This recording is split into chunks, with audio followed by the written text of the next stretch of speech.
Hi everyone. We're still with the Great Gatsby and the Jazz Age, and this novel, this lecture is intended for the third novel for the fourth year fiction.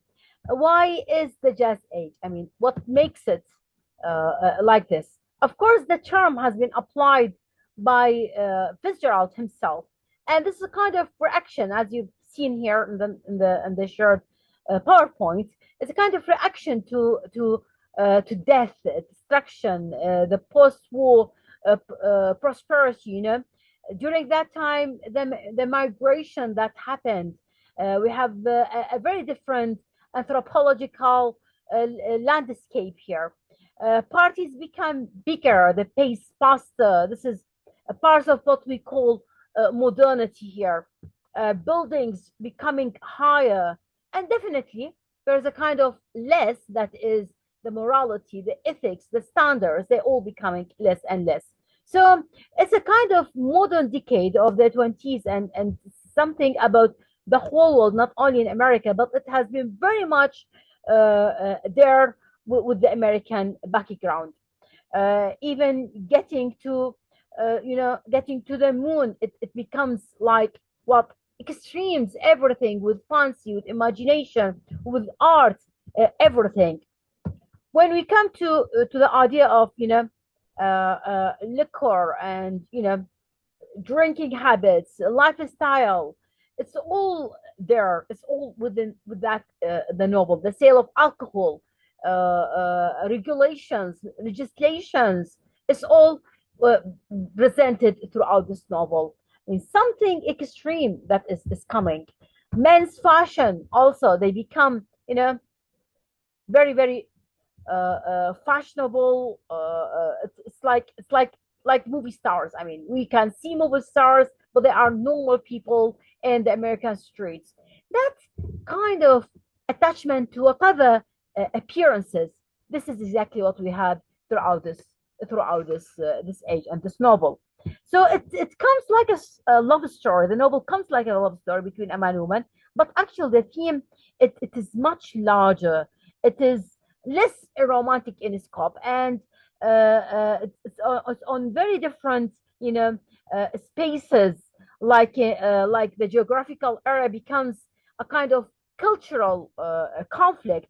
We have, for example, geography is playing an important part for having a contrast with the social classes and the society itself. In New York, in the Great Gatsby, is very symbolic.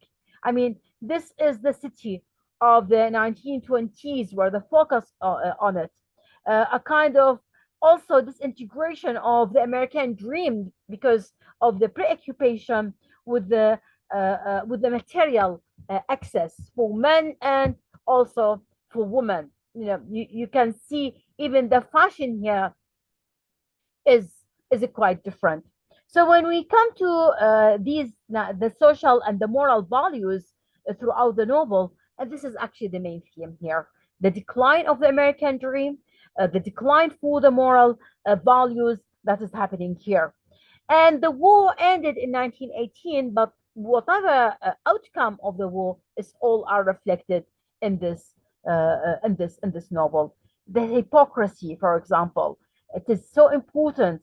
The dizzying rise of the stock markets. I mean, we know who is Gatsby. We have no idea of who is Gatsby. There are so many rumors, not real ones. I mean, not real information or bio about that Gatsby.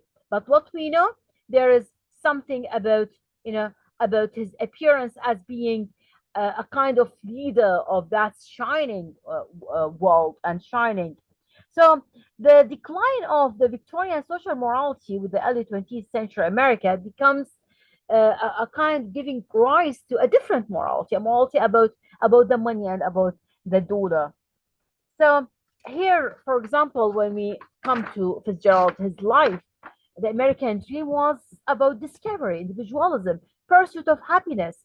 What is depicted in the 1920s is quite different. It's only easy money, relaxed social values, a corrupted dream. That is exactly what is happening here. What is happening is a corrupted dream.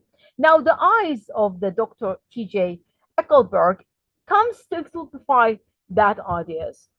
I mean, most of the uh, symbols here, they all are showing exactly the decline of the American society. The bulk of America rising from the ocean to the green light at the end of Daisy's dock is just the Americans have given America meaning throughout their dreams of their lives.